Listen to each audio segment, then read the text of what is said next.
ఉపరాష్ట్రపతి రీసెంట్గా మనకు నూతన ఉపరాష్ట్రపతిగా 15వ ఉపరాష్ట్రపతిగా ఎవరు నియమితులయ్యారు సార్? సిపి రాధాకృష్ణన్ గారు ప్రమాణ స్వీకారం చేయడం జరిగింది. మరి ఆ ఉపరాష్ట్రపతి బాధ్యతలు చూసుకోవడానికి ఆ ఉపరాష్ట్రపతికి ప్రధాన కార్యదర్శిగా 1985 బ్యాచ్ ఐపీఎస్ అధికారి అమిత్ ఖరేను మన భారత ప్రభుత్వం ఎంపిక చేయడం జరిగిందండి. 15వ ఉపరాష్ట్రపతి ఎవరైనా సిపి రాధాకృష్ణన్ రీసెంట్గా ఎంపిక కావడం జరిగింది. ప్రమాణ స్వీకారం చేయడం జరిగింది 12న.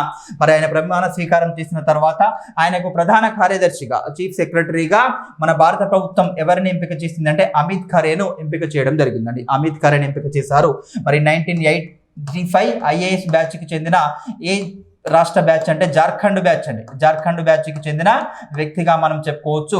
ఈయన పలు కీలక హోదాల్లో కేంద్ర రాష్ట్ర ప్రభుత్వాల్లో కీలక హోదాల్లో పనిచేసిన వ్యక్తిగా చెప్పుకోవచ్చు. ప్రజెంట్ ఆయనే ప్రధానమంత్రి కార్యాలయంలో సోషల్ డిపార్ట్మెంట్లో సామాజిక రంగంలో అడ్వైజర్గా ఉన్నాడు. సామాజిక రంగంలో అడ్వైజర్గా కొనసాగుతున్నాడు. మరి అడ్వైజర్గా కొనసాగుతున్న ఈ అమిత్ ఖరేను మన భారత ప్రభుత్వం ఎక్కడ అపాయింట్ చేసింది?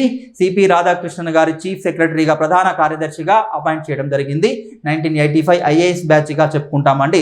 ఈయన కూడా వ్యక్తుల సమాచారంలో మనం ఇంపార్టెంట్ ఇష్యూగా డిస్కస్ చేయడం జరిగింది.